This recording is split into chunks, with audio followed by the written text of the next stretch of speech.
దూరంగా ఉన్నాయి, అయినా సరే తప్పనిసరిగా ఈ ఏర్పాటు చేయాలని చెప్పారు. దేవుని స్తోత్రం, హల్లెలూయా.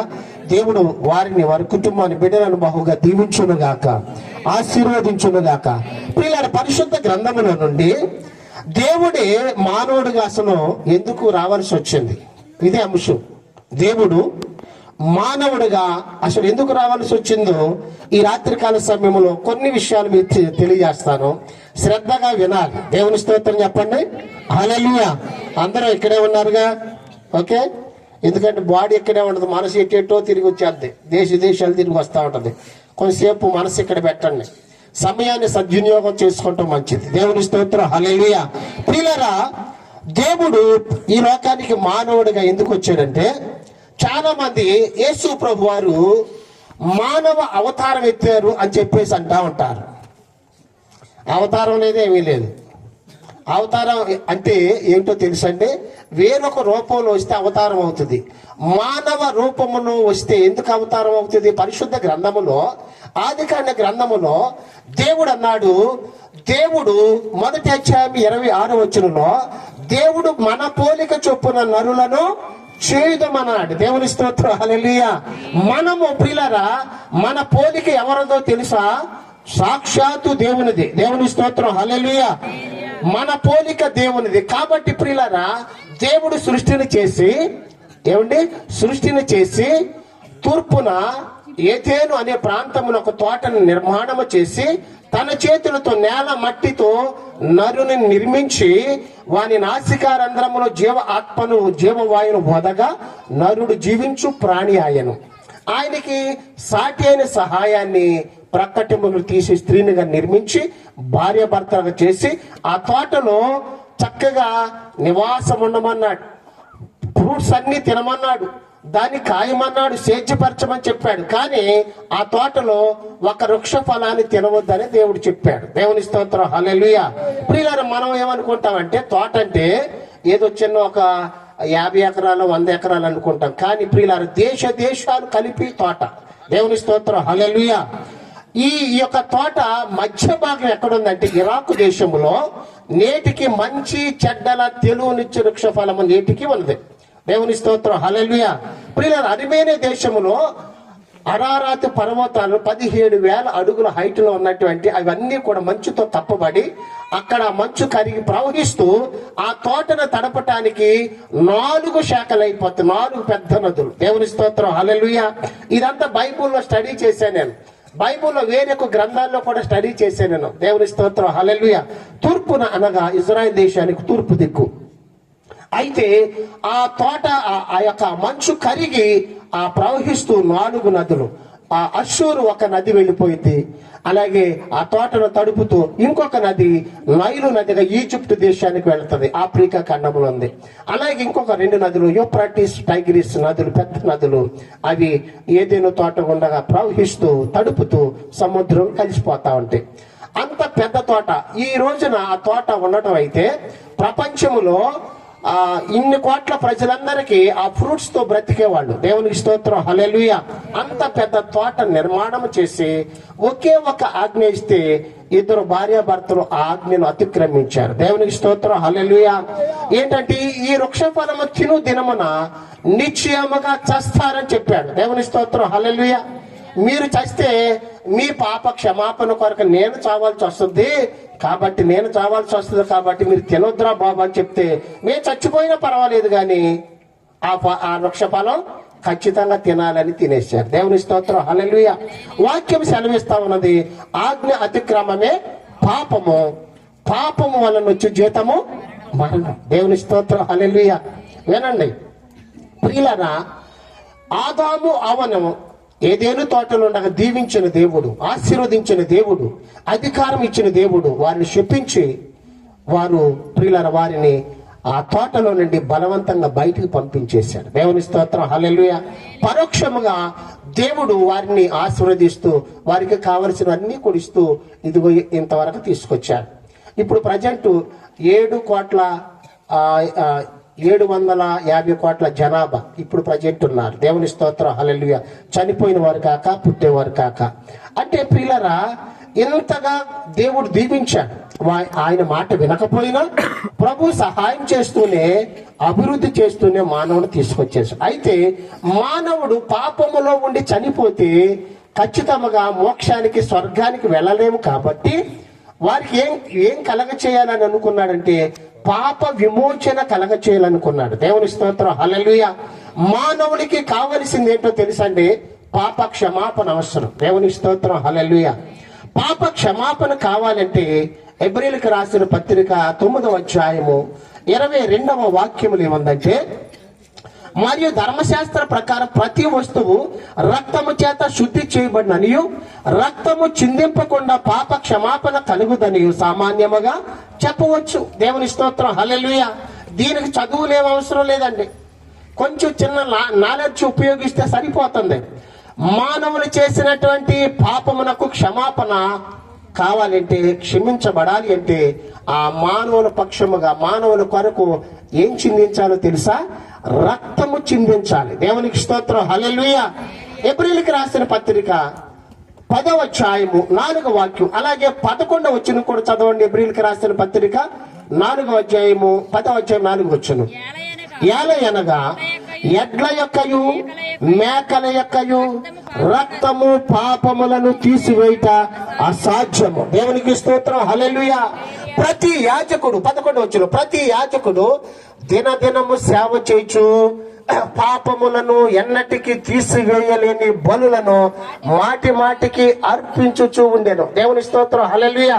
పాత నిబంధన కాలమున ప్రియులారా, యాజకుడు ప్రతి రోజు కూడా గొర్రెలను, మేకలను, ఎడ్లను, పావులను బలిస్తా ఉండేవారు. కానీ సంపూర్తిగా, కంప్లీట్ గా వారి పాపములకు క్షమాపణ కలుగు చేయలేకపోయినాయి. కారణం ఏంటంటే వాటిలో కూడా పాపం ఉన్నది. దేవునికి స్తోత్రం, హల్లెలూయా. అంత మాత్రమే కాదు, యాజకులు కూడా యాజకత్వం చేస్తా ఉన్నా పాపాలు తీసివేయలేకపోయారు. అలాగే ఎడ్లు మేకల రక్తం అర్పిస్తా ఉన్న పాపము తీసివేయలేకపోయారు. కాబట్టి దేవుడు ప్రియులరా ఈ లోకానికి ఆయన పోలికలు మనం చేసుకున్నాడు. కాబట్టి మన పోలికలోని ఆయన ఈ లోకానికి వచ్చాడు. దేవుని స్తోత్రం, హల్లెలూయా. అందుకే లూకాసు వార్త 19వ అధ్యాయము 10వ వచనంలో ఏముంటుందంటే, నశించిన దానిని వెతకి రక్షించుట కొరకు మనిషి కుమారుడు ఈ లోకానికి వచ్చాను. దేవునికి స్తోత్రం, హల్లెలూయా. అంతకు ముందు యేసు ప్రభువారు ఈ లోకానికి రాక మునుపు ఆయనకి ఏమీ లేదో తెలుసండి? ఆయనకి శరీరము, రక్త మాంసములు కలిగిన దేహము లేదు. యోహాను రాసిన సువార్తలో 4వ అధ్యాయం 24వ వచనంలో ఏముంటదంటే, దేవుడు ఆత్మ గనుక చాలు. దేవుడు ఏమై ఉన్నాడు అంటే ఈ లోకానికి రాక మునుపు ఆత్మ ఉన్నాడు. దేవుని స్తోత్రం, హల్లెలూయా. ఎందుకంటే ఈ మాంసయుక్తమైన దేహము లేదు కాబట్టి రక్తం ఎక్కడ ఉంటది? లేవి కాండము, లేవి కాండం 17వ అధ్యాయం 11వ వచనంలో రక్తమే దేహమునకు ప్రాణము. రాసుకోండి మీరు.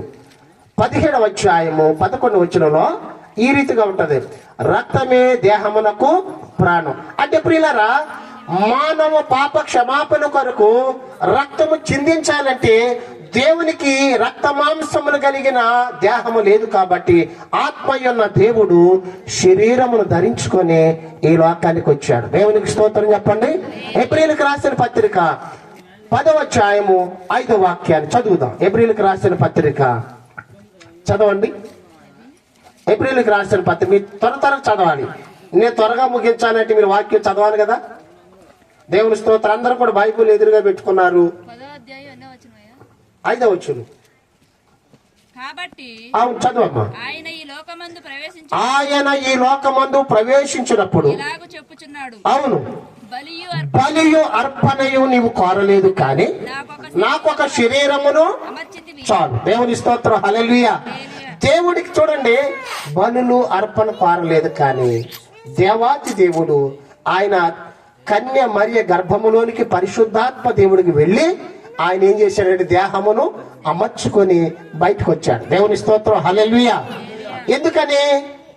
ఆయన సర్వ మానవాళి కొరకు రక్తాన్ని చిందించాలంటే ఈ శరీరములోనే రక్తం ఉంటుంది. దేవుని స్తోత్రం, హల్లెలూయా. మహిమ కలిగిన దేహానికి, ఆత్మయ్యన దేవునికి ఈ బాడీ లేదు. ఎందుకనంటే కొరింథీయులకు రాసిన పత్రిక 15వ అంటాడు, రక్త మాంసములు దేవుని రాజ్యమును స్వతంత్రించుకోవు, పరలోకములు ఉన్నట్టు దేవదూతలకు గాని దేవునికి గాని రక్త మాంసములు కలిగిన దేహము లేదు. దేవునికి స్తోత్రం, హల్లెలూయా. అది మనకు మాత్రమే దేవుడు ఇచ్చాడు. తర్వాత ఈ లోకాన్ని విడిచిన తరువాత ప్రియులరా, ఈ దేహముతో పని లేదు. ఆత్మ సంబంధమైన మహిమ కలిగిన బాడీ ధరించుకొని ప్రభుతో సదాకాలం ఉంటాం. దేవునికి మహిమ కలుగునుగాక. స్తోత్రం, హల్లెలూయా. దివినే విరచి భూమికే తలించి కరుణను తెచ్చింది నా క్రీస్తు ప్రేమ. కల్వరిలో రక్తము కాచి రక్షణ ఇచ్చింది నా యేసు ప్రేమ. చెప్పగలరా? అందరూ చెప్పగలండి. ప్రభువుని స్తుతించుగా.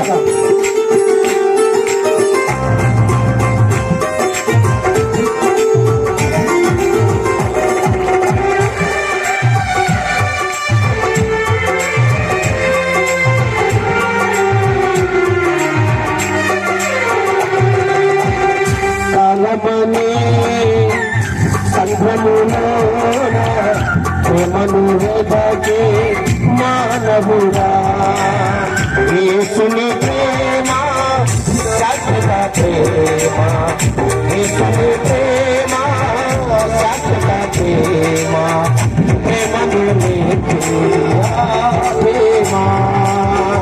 కాలమనే సంఘములో ప్రేమను వెదకే మానవుడా. అందరూ కూడా చప్పుడు పడ్డాడు.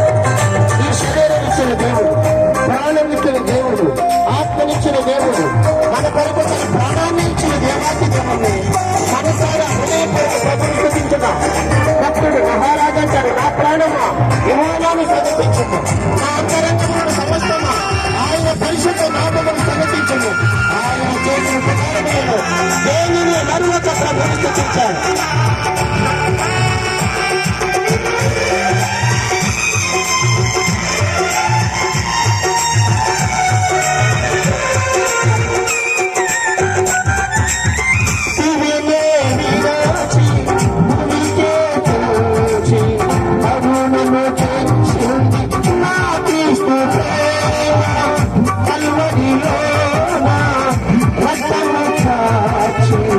రక్షణ ఇచ్చింది నా యేసు ప్రేమ, యేసుని ప్రేమ శాశ్వత ప్రేమ, ప్రేమను నేర్పే ప్రేమ, యేసుని ప్రేమ శాశ్వత ప్రేమ, ప్రేమను నేర్పే ప్రేమ.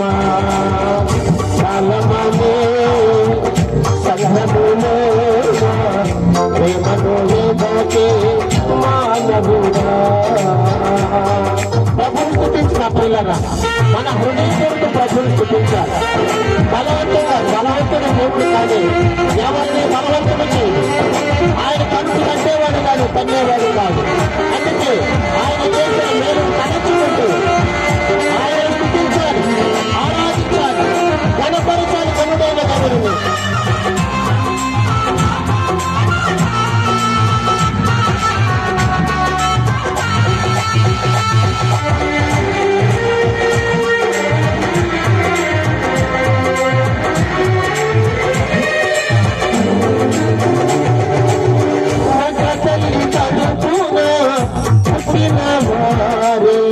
ఒకరిని ఒకరు ప్రేమించలేరు, ప్రేమించామని చెప్పిన వారి కడవరకు కొనసాగించలేరు.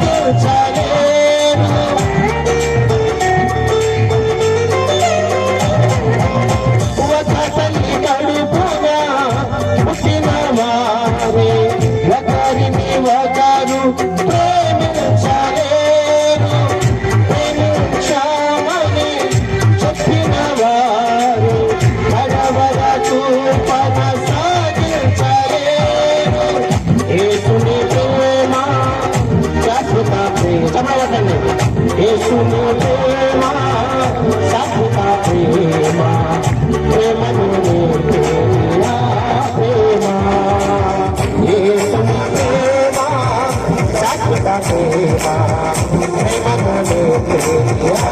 ప్రేమ యేసుని ప్రేమ శాశ్వత ప్రేమ యేసుని ప్రేమ శాశ్వత ప్రేమ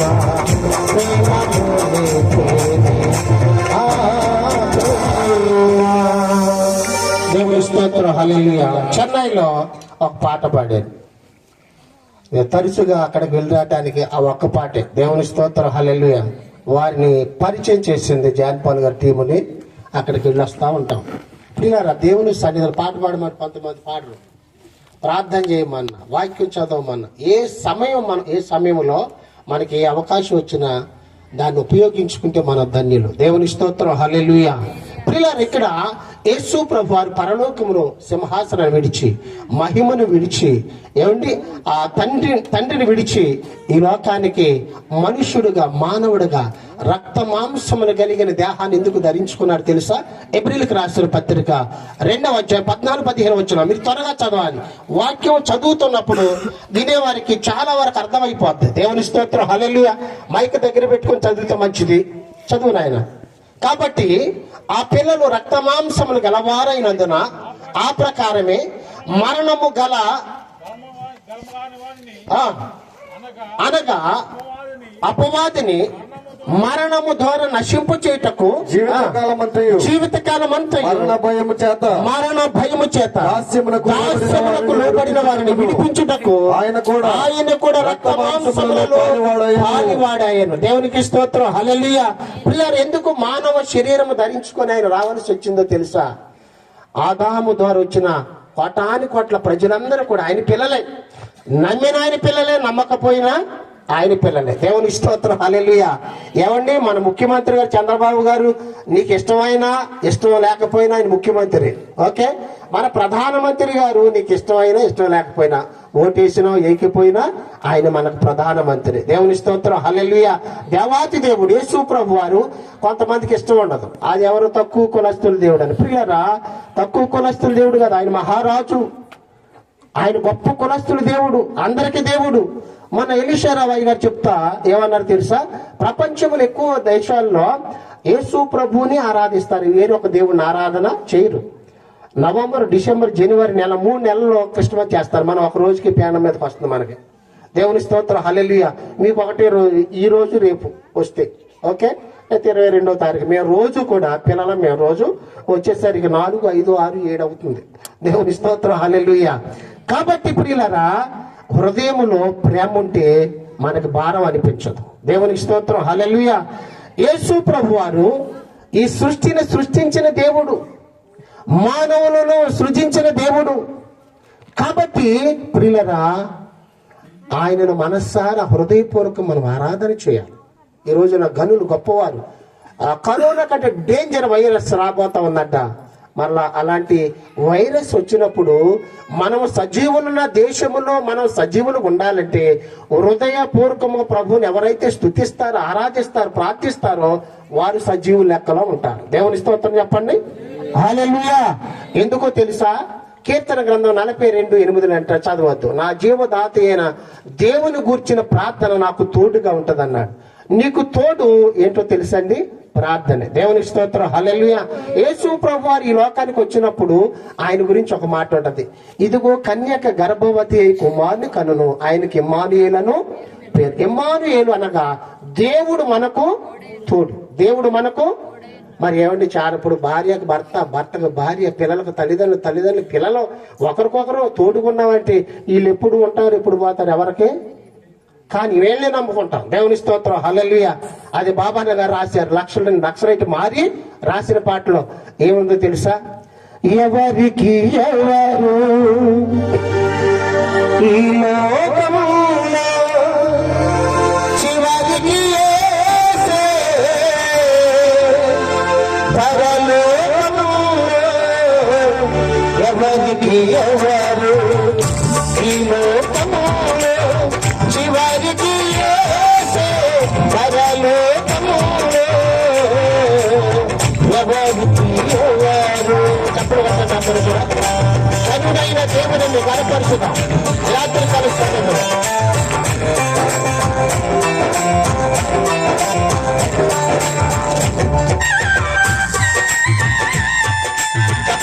ఉంటే హార్ట్ బీట్ బాగా పనిచేస్తున్నట్టు. ముందే చక్కగా పని చేయాలంటే గట్టిగా మీకు వచ్చినంత గట్టిగా కొట్టండి తప్పదు. దేవునికి మనకు కొట్టారు.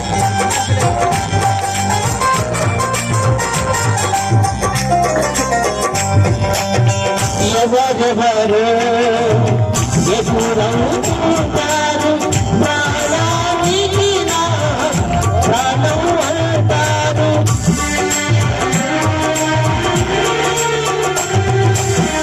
ఎవరెవరు ఎదురవుతారు ప్రాణానికి నా ప్రాణం అంటారు.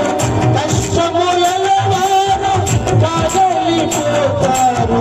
కరుణ కల యేసు నీకు ఉంటాడు. కరుణ కల యేసు నాతో ఉంటాడు.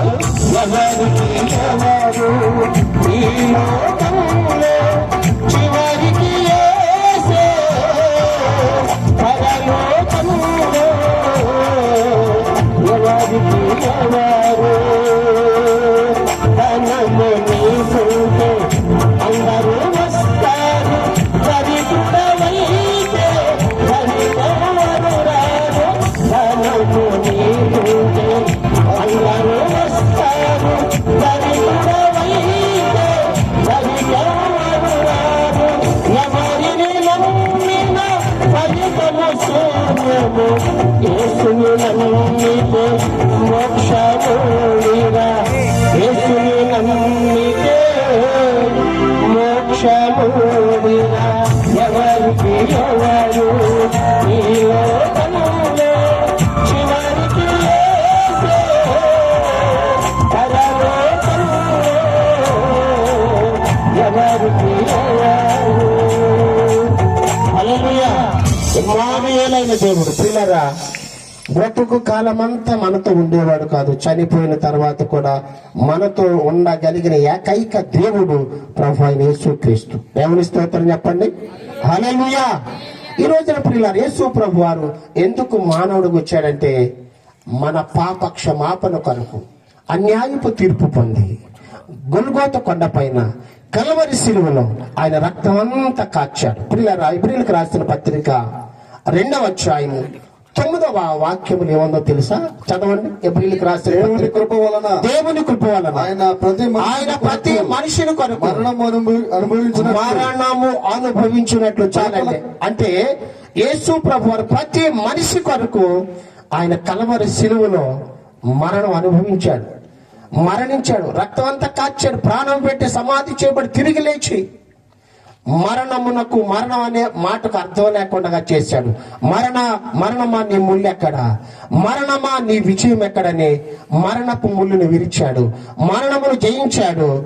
మరణము ఎన్నడూ లేకుండా ఆయన మృంగివేశాడు. దేవుని స్తోత్రం చెప్పండి. హల్లెలూయా. కాబట్టి ప్రియులరా మనం మరణం అంటే భయపడవలసిన అవసరత లేదు. యేసు ప్రభు నమ్మిన బిడ్డలకే మరణమే లేదు. ఎందుకని ఆయన విశ్వాసం ఉంచటం వలన మరణములో నుండి ఎక్కడికి వచ్చేసాం తెలుసా? జీవములోనికి వచ్చాం. దేవునికి స్తోత్రం. హల్లెలూయా. క్రీస్తు నందు ఉన్నవాడికి రోమీయులకు రాసిన పత్రిక 8వ అధ్యాయం 1వ వచనం క్రీస్తు నందు ఉన్నవాడికి ఏ శిక్ష విధి లేదు. ప్రియులారా శిక్ష అనగేంటో తెలుసా? మరణం కూడా ఒక శిక్షే. దేవునికి స్తోత్రం. హల్లెలూయా. మరణ శిక్షకు తగిన పాపం ఒకటి చేయగాని ద్వితీయోపదేశకాండంలో ఉంటుంది ప్రియులారా. మరణ శిక్షకు తగిన పాపం ఆదాము చేస్తే ప్రియులారా ఆ శిక్షను యేసయ్య అనుభవించాడు. దేవునికి స్తోత్రం. హల్లెలూయా. అందరి కొరకు కల్వరి శిలువలో రక్తం కాచి ప్రాణం పెట్టాడు. అయితే ఈ పాప క్షమాపణ నీవు నేను ఎలా పొందుకోగలవు తెలుసా? ఒక 4 మాటలు చెప్తాను, శ్రద్ధగా వినండి. ఎందుకో తెలుసా? ప్రసంగం ఎంత ఉన్నా కానీ నేను ముగించేస్తా. నా అలవాటు ఏంటో తెలుసా?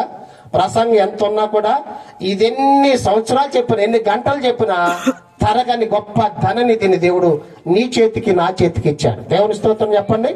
హల్లెలూయా. కొన్ని వేల సంవత్సరాల చరిత్ర గంటల్లోనికి నిమిషాల్లోకి తీసుకొచ్చి దైవజనులమే చెప్తా ఉన్నాం. గ్రంథాన్ని చదివి ఒకవేళ అలాగా మనకి చదవకపోతే చెప్పడం రాకపోతే ముగింపు తెలీదు. దేవునికి స్తోత్రం కలుగునుగాక. అలాగా కొన్ని వేల సంవత్సరాల చరిత్ర నిమిషాల్లోకి తీసుకొచ్చి మీకు అందిస్తున్నాం. కాబట్టి రోజు వాక్యం చదవండి. రోజు ప్రార్థన చేసుకోండి. లోతైన అనుభవాలలోనికి దేవుడు మిమ్మల్ని నడిపించును గాక. దేవుని స్తోత్రం. హల్లెలూయా. ఒక ఆయన ఇలాగే స్టేజ్ మీద నడిపిస్తాడు నా దేవుడు, శ్రమలోనైనా నన్ను విడువడంటే ఎనమాలు ఉండి ఒక ఆయన కామెంట్ చేస్తాను, నీకే శ్రమ వచ్చిందిరా బాబా, నువ్వు బాగా నడుతున్నావు కదా బాబా అంటున్నాడు కామెంట్లు. పిల్లరా, అలా కాదు. దేవుడు ఆత్మ సంబంధంగా నడిపిస్తాడు. దేవుని స్తోత్రం. హల్లెలూయా. పరిశుద్ధ గ్రంథంలో ప్రియులరా, మనకి సర్వ మానవాళికి కావలసింది ఏంటో తెలుసా? పాప క్షమాపణ. పాప క్షమాపణ పొందకుండా చనిపోతే నిత్య నరకాగ్నికి వెళ్ళిపోతాడు. పాప క్షమాపణ పొందిన వ్యక్తి నిత్య రాజ్యములోనికి ప్రభుతో సదాకాలం ఉండటానికి కొనుక్కోబడతాడు. దేవుని స్తోత్రం చెప్పండి. హల్లెలూయా. పాప క్షమాపణ కలిగి చేసిన దేవుడు, ప్రపంచంలో ఏకైక దేవుడు ప్రభు అయిన యేసుక్రీస్తు ఒక్కడే, ఇంకెవరూ లేరుక. ఎందుకు తెలుసా?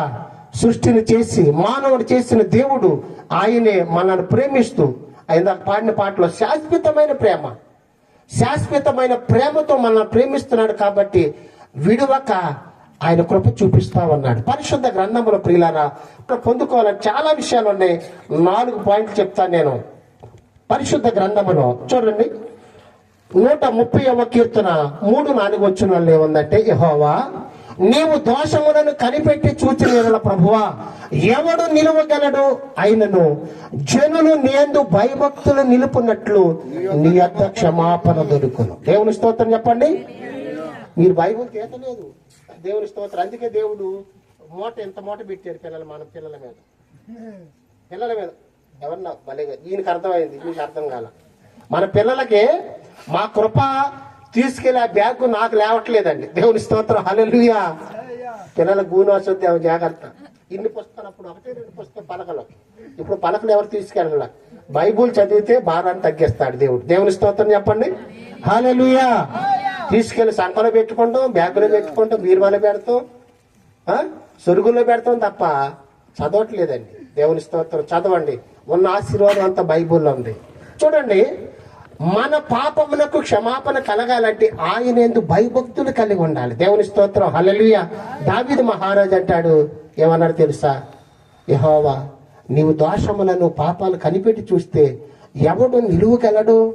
ఎవడో నిలవలేడు, కాలిపోవలసింది. అయినను జనులు నీ యందు భయభక్తులు నిలుపునట్లు నీ యొద్ద క్షమాపణ. నీకు క్షమాపణ కలగాలి అంటే దేవుని యందు భయభక్తులు కలిగి ఉండు. మొదటి పాయింట్. భయభక్తులు అంటే ఏమిటి తెలుసా? చెడుతనము విసర్జించుట. దేవునికి మహిమ కలుగునుగాక. హల్లెలూయా. దేవుడు ఏదైతే వద్దన్నాడు అది మానేయటం, దేవుడు ఏది చేయమన్నాడు చేయటం, అలాగ నేర్చుకోండి. భయభక్తులు కలిగి ఉన్నాడు. 2వ పాయింట్ చెప్తున్నాను చూడండి. లూకా సువార్త 7వ అధ్యాయము 47వ వచనంలో ఒక పాపాత్మురాలైన స్త్రీ గురించి వివరించాలి. చాలా ఉంది కానీ వివరించటం కుదరదు. మీరు తర్వాత చదువుకోండి. చదువమ్మా. 47వ వచనంలో, 7వ అధ్యాయం 47వ వచనంలో, ఆమె విస్తారముగా ప్రేమించెను గనుక ఆమె యొక్క విస్తారమైన పాపములు. దేవుని స్తోత్రం చెప్పండి. ఏమండి? విస్తారంగా పాపాలు చేసిందంట ఒక ఆమె. అంటే ఆ స్త్రీ అనే కాదు, పురుషులు కూడా చేసేవాళ్ళు ఉన్నారు విస్తారమైన పాపాలు. అయితే యేసు ప్రభు వారిని విస్తారంగా ప్రేమించింది. ఇక్కడ కౌంటింగ్ చెప్పలేదు కానీ యేసయ్య విస్తారంగా పాపం చేసిందంట. దేవుని స్తోత్రం. హల్లెలూయా. అయితే విస్తారంగా ప్రేమించి యేసు ప్రభు దగ్గరికి వచ్చింది. కన్నీటితో పాదాలు కడిగింది, తల వెంట్రుకలతో తుడిచింది, పాదాలు ముద్దాడుతా ఉన్నది, విలువైన అత్తరు ఆయన పాదాలకి రాస్తా ఉన్నది, పాపముల గురించి పశ్చాత్తాపడతా ఉంది, కన్నీరు కారుస్తా ఉంది. దేవుడు విస్తారమైన పాపాలు ఏం చేశారు తెలుసా? ఆమె చేసిన పాపాలన్నిటినీ క్షమించేశాడు. దేవుని స్తోత్రం. హల్లెలూయా. ప్రేమించుటకు, క్షమించుటకు, రక్షించుటకు అర్హుడా నీవే. ప్రేమించుటకు, క్షమించుటకు, రక్షించుటకు అర్హుడా నీవే. యేసయ్యా, యేసయ్యా, యేసయ్యా, యేసయ్యా, యేసయ్యా, యేసయ్యా, యేసయ్యా,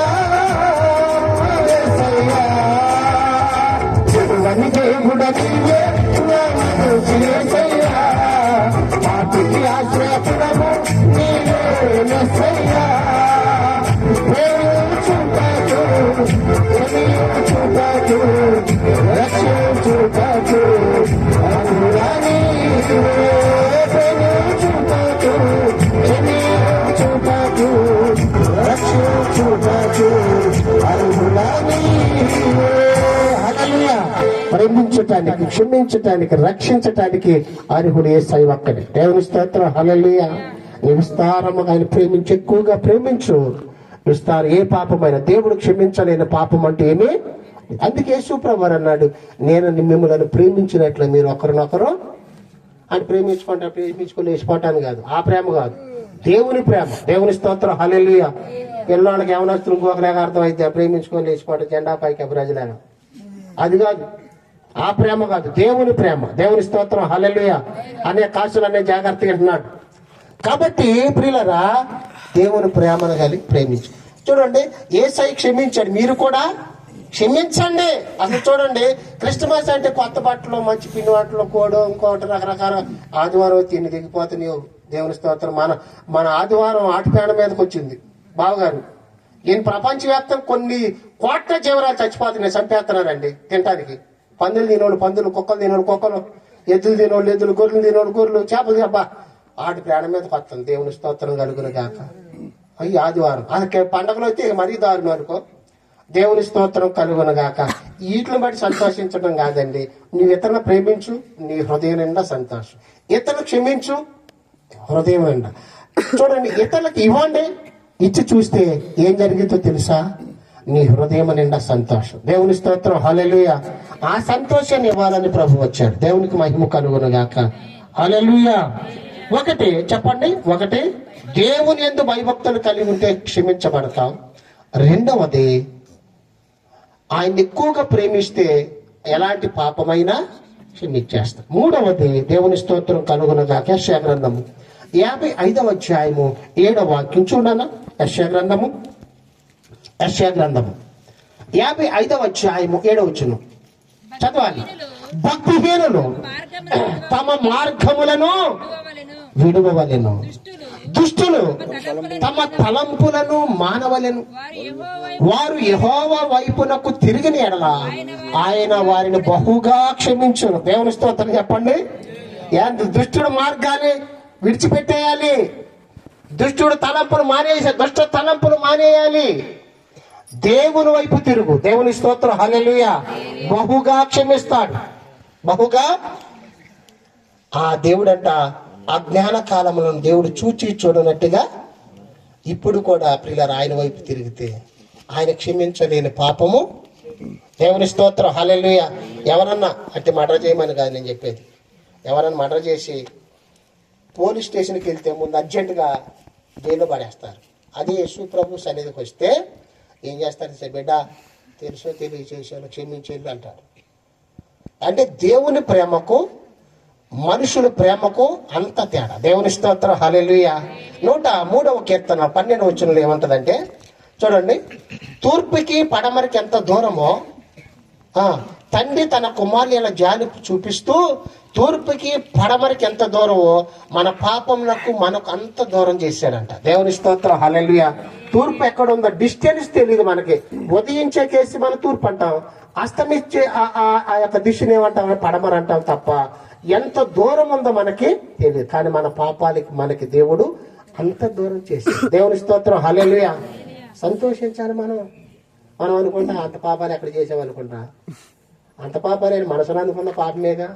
ఏమండి, పాపం అంటే ఒకళ్ళ చేస్తున్నారు ఒంటితో, ఒకళ్ళు చూస్తున్నారు, ఒకళ్ళు మాట్లాడుకుంటున్నారు, ఒకళ్ళు ఆలోచిస్తున్నారు, ఏదైనా పాపమేగా. ఏమండి, అవునా కదా? అవునా కదా? అందుకే అందరూ పాపులని వాక్యం సెలవిస్తామండి. ఏ భేదము లేదు. ఏంటి పాపం చేయటం అసలు ఏ భేదం ఉండదండి. నల్లోళ్ళు పొడుగోళ్ళు పొట్టోళ్ళు, ఆ దేశం ఈ దేశం, ఆ రాష్ట్రం ఈ రాష్ట్రం, అంతే. దేవుని స్తోత్రం. హల్లెలూయా. నాకు పాట వస్తుంది, ఇట్ట ఫోన్ చేశానంటే చూసి చూడండి చేసేవారు పాట వస్తుంది, వినపడుతుంది. చూడు, ఈ ఆ దేశం ఈ దేశం అని ఉండదు, చూసి చూడటం కానీ పాపం. దేవుని స్తోత్రం. హల్లెలూయా. ఏ పాపమైన ప్రియులరా దేవుడు క్షమిస్తాడు. నువ్వు ఆయన వైపు తిరుగు. ఒకటి భయభక్తులు కలిగి ఉండు. 2 ఆయన ప్రేమించు. 3 ఆయన వైపు తిరుగు. నీ దుష్ట తలంపులు, దుష్ట నడక, దుష్ట మార్గాన్ని విడిచిపెట్టి ఆయన తట్టు తిరుగు. దేవుని స్తోత్రం. హల్లెలూయా. బహుగా క్షమిస్తాడు. 4వ పాయింట్ చెప్పి ముగింపులోకి చేస్తున్నా. అపోస్తుల కార్యము 2వ అధ్యాయము 38వ వచనం చూడనా. అపోస్తుల కార్యములు 2వ అధ్యాయము 38వ వాక్యం చదువుదాం. పేతురు మారు మనసు పొంది పాప క్షమాపణ నిమిత్తము ప్రతివాడు యేసు క్రీస్తు నామమున బాప్తిసం పొందుడి, అప్పుడు మీరు పరిశుద్ధాత్మ అను వరమును. దేవుని స్తోత్రం చెప్పండి. దేవుని దగ్గరకు వచ్చి ఆయన నమ్మి మా పాపమునకు క్షమాపణ కలగచేసేది యేసయ్యా నీవే అని చెప్పి ఆయన్ని విశ్వసించి ఆయన దగ్గరకు వచ్చి పాపాలు ఒప్పుకొని దైవజనుల దగ్గరికి వెళ్ళి నీటిలో బాప్తిసం తీసుకుంటే నీ పాపమునకు క్షమాపణ వస్తుంది. దేవుని ఆత్మచేత ముద్రిస్తాడు. దేవుని స్తోత్రం. హల్లెలూయా. హల్లెలూయా. కొంతమంది అదేంటో గాని ఎన్ని సంవత్సరాలైనా నమ్ముతారు ఉంటారు కానీ బాప్తిసం ఆ పిల్లలు పెళ్ళి అవ్వాలి, ఉద్యోగం రావాలి, ఇల్లు కట్టాలి, దేనికో ఏది మోకాడికి కోడుగు తనకి లింకి పెట్టి ముడేసినట్టుగా. దేవుని ఓడుగుంటుకి అయ్యగారు చెప్తున్నాడు, అనుభవజ్ఞులు. దేవుని స్తోత్రం. హల్లెలూయా. లింకి పెట్టకూడదు. ఈ రోజే ద్వారమును తెరిచి రేపొద్దున ఏమి జరుగునో, రేపేమి సంభవించునో మనకి దేవుని స్తోత్రం. హల్లెలూయా. కాబట్టి ప్రియులరా, నీవు పాప క్షమాపణ పొందాలంటే భయభక్తులు కలిగి ఉండు. యేసయ్యను ఎక్కువగా ప్రేమించు. ఆయన వైపు తిరుగు. మారు మనసు పొంది బాప్తిసం పొందు. దేవుని స్తోత్రం. హల్లెలూయా. అప్పుడు యేసు రక్తము ఏం చేస్తుందో తెలుసా? చదవద్దు. యోహాను రాసిన పత్రికలో 1వ అధ్యాయం 7వ వచనంలో యేసు రక్తము ప్రతి పాపము నుండి కడిగి మనలను పవిత్రులుగా. దేవుని స్తోత్రం. హల్లెలూయా. హల్లెలూయా. ప్రతి ఘోర పాపమును కడుగును మన యేసయ్య రక్తము. ప్రతి ఘోర పాపమును కడుగును మన యేసయ్య రక్తము. మన శిక్షను తొలగించెను, సంహారమునే తప్పించెను. యేసు రక్తము, రక్తము, రక్తము, యేసు రక్తము, రక్తము, రక్తము, అమూల్యమైన రక్తము, నిష్కళంకమైన రక్తము, అమూల్యమైన రక్తము, నిష్కళంకమైన రక్తము, యేసు రక్తము, రక్తము, రక్తము, యేసు రక్తము, రక్తము, రక్తము. హల్లెలూయా. నేను మాట్లాడుతూ ఉంటాను. ఎన్నిసార్లు చూసాను తెలుసా? టయాన్ని చూస్తాను. దేవుని స్తోత్రం. హల్లెలూయా. కళ్ళు మూసుకొని వెళ్తా ఉండదు. ఎందుకంటే మిమ్మల్ని అందరినీ, చిన్న పిల్లలు కూడా వారు భోంచేసి వెళ్ళాలి. దేవుని స్తోత్రం. హల్లెలూయా. మనం చేయకపోయినా పర్వాలేదు, చిన్నపిల్లలు మాత్రం. అందుకే నేను త్వరగా ముగిచ్చేస్తా. దేవుని స్తోత్రం. హల్లెలూయా. అవసరం తెల్లారి చేసుకుంది పెద్దవాళ్ళం. ఓకే. కాబట్టి యేసయ్య రక్త మాంసములు లేని మహిమలు ఉన్న దేవుడు మన పాప క్షమాపణ కొరకు శరీరము ధరించి అన్యాయపు తీర్పు పొంది గొల్గోత కొండపైన కలవరి శిలువ రక్తం కార్చి పాప క్షమాపణ కలుగచేశాడు. నీ విశ్వసించాలి, భయభక్తులు కలిగి ఉండాలి, ఆయన ప్రేమించాలి, ఆయన తట్టు తిరగాలి. యేసు నామమున బాప్తిసం పొందితే ఎలాంటి పాపమైనా క్షమించి నేను రక్షిస్తాడు, పరలోక రాజ్యాన్ని తీసుకెళ్తాడు. అలాంటి కృప దేవుడు మనకి ఇచ్చును గాక. ఆమేన్. ప్రార్థన చేసుకుందాం. దయచేసి దేవుని స్తోత్రం కలుగును గాక.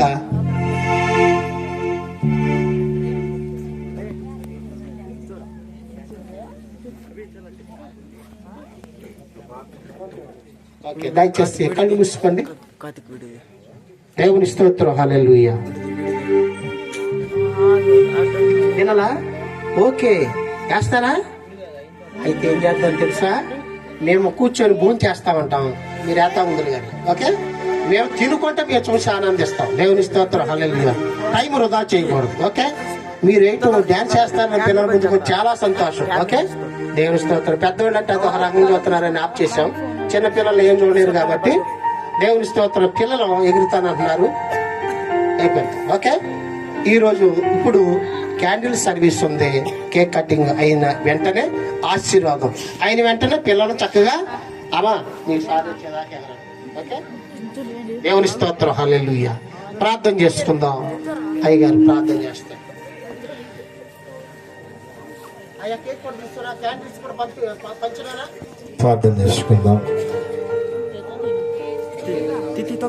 మహోన్నతుడా, గనుడా, సర్వాధికారి, సృష్టికర్తైన దేవా,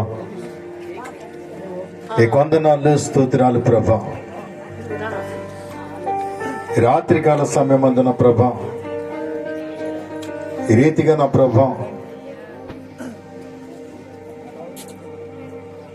నీ సిన్ని క్రిస్మస్ ప్రభు ఘనముగా జయప్రదముగా జరిపించిన విధానాన్ని బట్టి ప్రత్యేకమైన వందనాలు స్తోత్రాలు చెల్లిస్తున్నా. అందరూ ప్రార్థనలో ఏకీభించండి. ఒకసారి ప్రభు పాదాల దగ్గరికి వెళితే మనము ఆనాడు మరియమ్మ తల్లి ప్రధానము అయిన తర్వాత గర్భవతి అయి ఉన్నదని, ఇటు తల్లిదండ్రులు, అటు అత్తమామలు, ఆ ఊరు వారు ఈ ఊరు వారు మరియమ్మ తల్లిని గాని యేసేపును గాని దగ్గరికి రానికపోవటం వలనే వారికి స్థలము లేకపోయి ఉన్నది. ఆ పశువుల పాకలో నీ కొరకు నా కొరకు జన్మించి ఉన్నాడు. అందుకే దావీదు పట్టణమందు నేడు రక్షకుడు నీ కొరకు పుట్టి ఉన్నాడు, నీ కొరకు పుట్టి ఉన్నాడు, నా కొరకు పుట్టి ఉన్నాడు, ఈ గ్రామము కొరకు పుట్టి ఉన్నాడు, ఈ గ్రామములో ఉన్న ప్రజల కొరకు, ఈ దేశము కొరకు, ప్రతి కుటుంబము కొరకు, ప్రతి వ్యక్తి కొరకు ఆయన ఈ లోకమునకు వచ్చి చీకటిలో ఉన్న జనులను గొప్ప వెలుగుగా మార్చుట కొరకు ఈ లోకానికి వచ్చి ఉన్నాడు. ఆయన వైపు ఒక్కసారి నీ కుటుంబంలో ఉన్న శోధనలు, నీ కుటుంబంలో ఉన్న సమస్యలు, నీ కుటుంబంలో ఉన్న అనేకమైన ఆర్థిక మానసికమైన ఒత్తిళ్లు, అనేక బాధలతో ఉంటున్నావు, ఏదైనానో ఆయన తొలగించగలిగిన వాడు, రోగులను స్వస్థపరచగలిగిన వాడు, అనేకులకు కార్యము చేసిన దేవుడు. ఈరోజు నాడు ప్రపంచ దేశమంతా ఆయనను స్తుతిస్తుంది, గణపరుస్తుంది. అందుకు కారణము ఆయనలో ఏ భేదము లేదు, ఆయనలో ఏ మచ్చ కూడా లేదు. ఆయన అందరూ క్షమించి ఉన్నాడు, పాపులను క్షమించాడు దేవుడు. నా ప్రియా, నువ్వు ప్రార్థనలో ఎక్కించు. మహోన్నతుడా, గనుడా, సర్వాధికారి, సృష్టికర్తైన దేవా, నీ కొందనాలయ, స్తోత్రాలయ. మాలో ఉన్న అనేకమైన ఆలోచనలు, అనేకమైన ఉద్దేశాలు, అనేకమైన తలంతులను తీసివేసి ఇగో నా ప్రభ మా హృదయమును కడుగు ప్రభ. ఇగో నా ప్రభ గొర్రె పిల్ల రక్తమును మా వస్త్రములను ఉతుక్కున్నట్లుగా మా హృదయములు కడుగుట కన్నా సహాయం చేయమని ప్రార్థన చేస్తున్నాడు ప్రభ. చెప్పబడిన వాక్యమును బట్టి ఆలోచన చేసిన ప్రభ, ఇదిగో ఈ రోజు నాడు నా ప్రభ ప్రతి ఒక్క వ్యక్తి మారుట కట్టుకు పునరుద్ధరించమని ప్రార్థన చేస్తున్నాడు. నశించిపోవచ్చు ఆత్మల కొరకు రక్షణ మార్గంలో నడిపించడానికి వచ్చి ఉన్నాడు. ఇదిగో ఈ రాత్రి కాల సమయమందున ఇక్కడ కూడి ఉన్న ప్రతి ఒక్క బిడ్డ ఎవరైతే రక్షణ పొందలేకపోతుందో, ఎవరైతే వాయిదాలు పెడుతున్నారో అట్టి వారు రక్షణ పొందడానికి సహాయం చేయమని తండ్రి కుమార పరిశుద్ధాత్మ నామములో ప్రార్థన చేస్తున్నాను ప్రభా. ఈ ప్రయాసం వృధా కాకూడదు, ఈ ప్రయాసం అంతా కాకూడదు ప్రభా. ఇదిగో రక్షణ మార్గంలో నడిపించిన కొన్ని బిడ్డలు నా ప్రభా చీకటిలో ఉన్న జనులను వెలుగుగా మార్చడానికి సహాయం వచ్చమని నజరుడైన యేసయ్య నామము ద్వారా ప్రార్థిస్తూ వేడుకొచ్చు నీకు అప్పగిస్తున్నాను పరమ తండ్రి. ఆమేన్.